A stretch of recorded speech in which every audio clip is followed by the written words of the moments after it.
بسم اللہ الرحمن الرحیم۔ السلام علیکم دوستو، آج کی ہماری ویڈیو ارطغرل غازی اور کورولوش عثمان میں دکھائے گئے ایک اہم عثمانی کمانڈر سامسا بے کے بارے میں ہے۔ ہم نے تاریخ میں ان کے حوالے سے معلومات حاصل کی کہ وہ کون تھے اور سلطنت عثمانیہ کے قیام میں ان کا کیا کردار تھا۔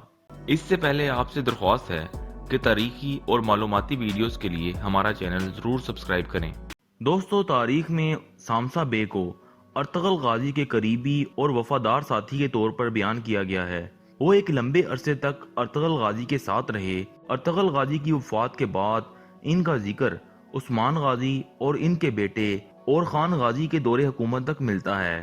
سامسا بے عثمانی تاریخ میں چاوس یعنی سارجنٹ کا لقب حاصل کرنے والے پہلے شخص تھے۔ ان کی تاریخ پیدائش اور جگہ نامعلوم ہے۔ ان کے بارے میں بتایا جاتا ہے کہ وہ ارطغرل غازی کے ساتھ اپنے قبیلے کے ہمراہ سغوت آئے اور انہوں نے اپنے قبیلے کو کائی قبیلے سے منسلک کر لیا اور بازنطینیوں کے خلاف ارطغرل غازی کی کئی مہمات میں ان کے ساتھ رہے۔ کہا جاتا ہے کہ ارطغرل غازی کی وفات کے بعد کچھ وجوہات کی بنا پر وہ اپنے قبیلے سمیت سغوت کے قریب ایک شہر مدرنو ہجرت کر گئے، لیکن انہوں نے کائی قبیلے سے اپنا تعلق قائم رکھا۔ سلطنت عثمانیہ کے قیام کے اعلان کے بعد سامسا چاوس نے عثمان غازی کی مکمل حمایت کی۔ کہا جاتا ہے کہ جب عثمان غازی ساریکایا کی مہم پر روانہ ہوئے تو ان کی ملاقات اپنے والد کے دوست سامسا چاوس سے ہوئی۔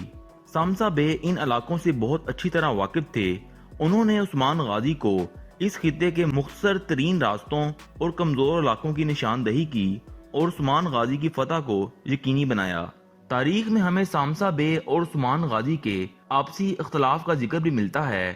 کہا جاتا ہے کہ لیفکے اور ادرلی نامی قلعوں پر حملے سے پہلے ہی دونوں قلعوں کے حاکموں نے یہ قلعے بغیر لڑے عثمان غازی کے حوالے کر دیے۔ اس موقع پر سامسا بے نے ان قلعوں کے انتظام سنبھالنے کا مطالبہ کیا، لیکن عثمان غازی نے یہ کہتے ہوئے ان کی درخواست مسترد کر دی کہ آپ کی درخواست درست اقدام نہیں۔ اگر ہم ان لوگوں کا مال اور جائیداد چھین لیں گے جو بغیر لڑے ہماری اطاعت کرتے ہیں تو کوئی بھی ہماری اطاعت نہیں کرے گا اور اس کے لیے ہمیں مسلسل لڑنا ہوگا۔ لیکن عثمان غازی نے اپنے والد کے دوست کی ناراضگی مول نہ لیتے ہوئے قریب کے علاقے میں ایک قلعے کا انتظام سامسا بے کے حوالے کر کے انہیں خوش کر دیا۔ یہ واقعہ اس بات کا ثبوت ہے کہ عثمان غازی کتنے انصاف پسند اور رحم دل تھے۔ تاریخ میں بہت کم ایسے حکمران گزرے ہیں جنہوں نے دشمن کی زندگیوں کو معاف کرتے ہوئے ان کے قلعے بھی انہیں واپس کر دیے۔ بہرحال دوستو، سامسا بے نے ایک طویل زندگی گزاری اور عثمان غازی کے بعد اور خان غازی کے ساتھ بھی کئی مہمات میں شامل رہے۔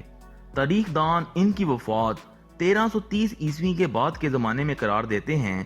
ان کا مزار ترکی کے شہر مدرنو کے قریب ایک گاؤں حاکی موصلہ میں واقع ہے۔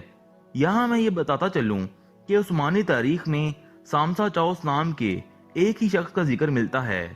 ارطغرل غازی میں سامسا الب کا کردار ادا کرنے والے اداکار کی کچھ ذاتی وجوہات کی بنا پر اس کا کردار ختم کرنا پڑا، لیکن اس کردار کی تاریخی اہمیت کی وجہ سے پروڈیوسر بوزداق کو اسے دوبارہ کورولوش عثمان میں شامل کرنا پڑا۔